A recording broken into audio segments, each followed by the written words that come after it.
అనసూయమ్మ పక్కకి తీసుకెళ్ళింది సీతమ్మని అయోధ్యకాండలో. తీసుకెళ్ళి ఓ మాట అడిగింది. ఏమమ్మా, మీ నాన్నగారు నిన్ను వీర్యశుల్క అన్నారు కదా, రాముడు శివధనుర్భంగం చేశాడు కదా, నువ్వు వచ్చి వరమాల రాముడి మెళ్ళో వేయలేదా? రాముడు వెంటనే వివాహం చేసుకోలేదా? కొంచెం ఒక 10-15 రోజుల ఆలస్యం ఎందుకయిందమ్మా అని అడిగింది. అడిగితే సీతమ్మంది, శివధనుర్భంగం చేసిన తరువాత సీత నీది అని మా తండ్రి అన్నాడు, ఈ మాట నిర్ణయించవలసిన వాడు మా నాన్న అని రాముడు అన్నాడు. అందుకని కబురు దశరథ మహారాజు గారికి వెళ్ళింది. దశరథ మహారాజు గారు వచ్చి చూసి మీ పిల్లని చేసుకుంటాం అన్నాక తాళి కట్టాడు రామచంద్రమూర్తి, పాణిగ్రహణం చేశాడు. అంటే అనసూయమ్మ పొంగిపోయి, ఇది కదా రాముడంటే, తండ్రి మాట విని తాళి కట్టినవాడు రాముడని తెలుసుకుని పొంగిపోయిన భార్యవి నువ్వు కదా అని కొన్ని పట్టుపుట్టాలు నగలు అంగరాగాలు ఇచ్చింది సీతమ్మ తల్లికి. ఈ రహస్యాన్ని అయోధ్యకాండలో చెప్పారు. అందుకని వెంటనే సీతమ్మ తల్లి వచ్చి వరమాల వెయ్యలేదు శివధనుర్భంగంలో. ఇంతవరకే జరిగింది. జరిగి ఒక్కసారి జనకుడు సంతోషపడిపోయాడు. భగవన్ దృశ్య వీర్యో మే రామో దశరథాత్మజ అత్యద్భుతమతింత్య అతర్కితమిదమ్య అన్నాడు. అన్న తర్వాత విశ్వామిత్రుడి దగ్గరికి వచ్చాడు, పొంగిపోయాడు, నాకు అల్లుడు దొరికాడన్నాడు. అన్న తర్వాత విశ్వామిత్రుడు అన్నాడు, రాముని యొక్క మనసెరిగి దశరథ మహారాజు గారికి కబురు చేద్దాం, ఇక్కడ శివధనుర్భంగం జరిగిందని, వీర్యశుల్క అయినటువంటి సీతమ్మని రామచంద్రమూర్తికి ఇచ్చి వివాహం చెయ్యాలనుకుంటున్నారని అయోధ్యకి కబురు చేద్దాం, వెంటనే నీ దగ్గరున్నటువంటి ఆ రాయబారుల్ని అక్కడికి పంపించు మంత్రుల్ని అన్నాడు.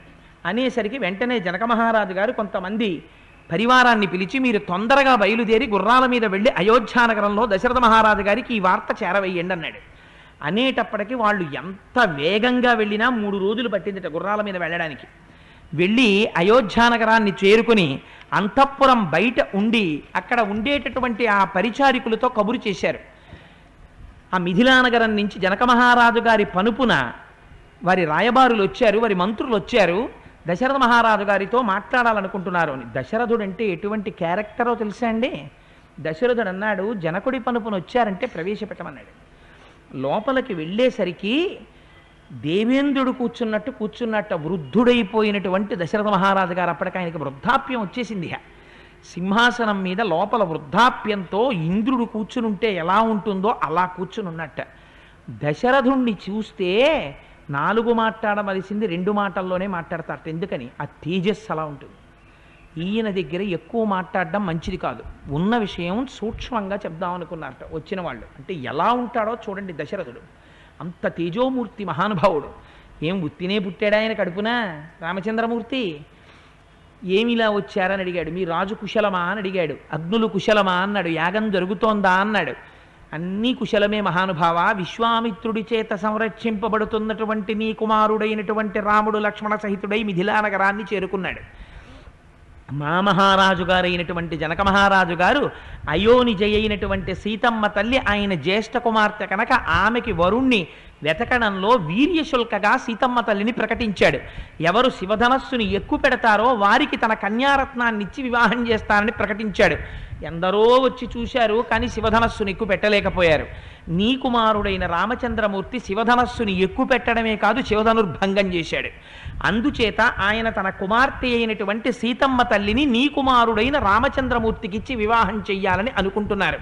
మహానుభావాను నీకు అంగీకారం అయితే వెంటనే ఆ గొప్ప విషయాన్ని సాధించినటువంటి రామలక్ష్మణుల్ని చూడడం కోసమని నువ్వు బయలుదేరి మిథిలా నగరానికి రావలసినదిగా జనకుడు నీకు స్వాగతం పలికాడయా, ఆహ్వానాన్ని అందజేయడానికి నీ దగ్గరికి వచ్చాము అన్నారు.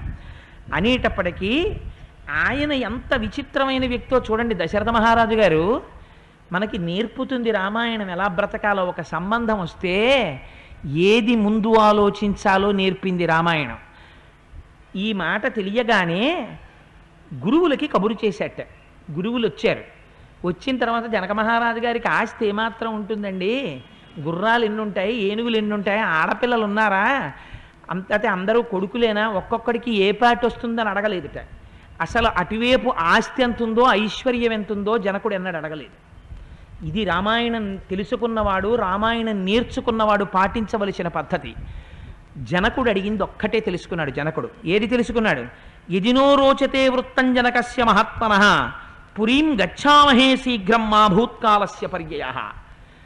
పురోహితులైనటువంటి వశిష్ఠుడు, వామదేవుడు, జాబాలి, కశ్యపుడు, మార్కండేయుడు, సుమంత్రుడు వాళ్ళందరినీ కూర్చోబెట్టాడు.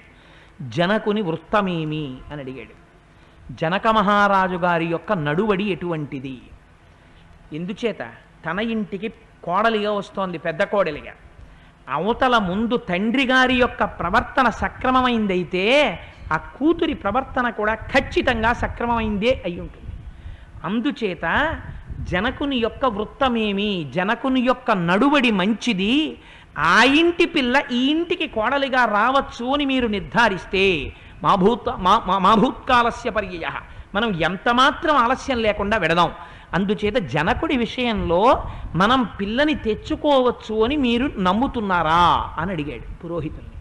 ఎంత గొప్ప ప్రశ్న చూడండి. నిజంగా ఒక్కనాడు దశరథ మహారాజు గారు అసలు అవతల వైపు ఉన్న ఆస్తిపాస్తుల గురించి ఆయన అడగలేదు. అడగకపోతే అక్కడ ఉన్న వశిష్ఠో వామదేవశ్చ జాబాలి దశకాశ్యప మార్కండేయస్సు దీర్ఘాయు ఋషి కాచ్యాయనస్తథ.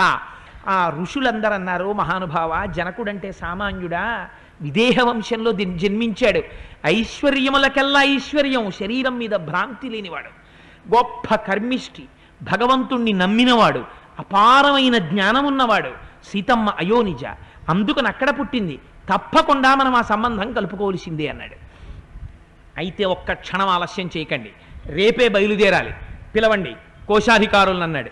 మీ అందరూ రత్నాలు, వజ్రాలు, వైఢూర్యాలు, ధనపు మూటలు పట్టుకుని ముందు బయలుదేరండి, రథాలు సిద్ధం చేయండి, చతురంగ బలాల్ని సైన్యాన్ని సిద్ధం చేయండి, నాతో పాటుగా పురోహితులు మంత్రులు అందరూ బయలుదేరండి, మనందరం బయలుదేరి వెళ్ళి మిథిలా నగరాన్ని చేరుకుందాం అన్నాడు.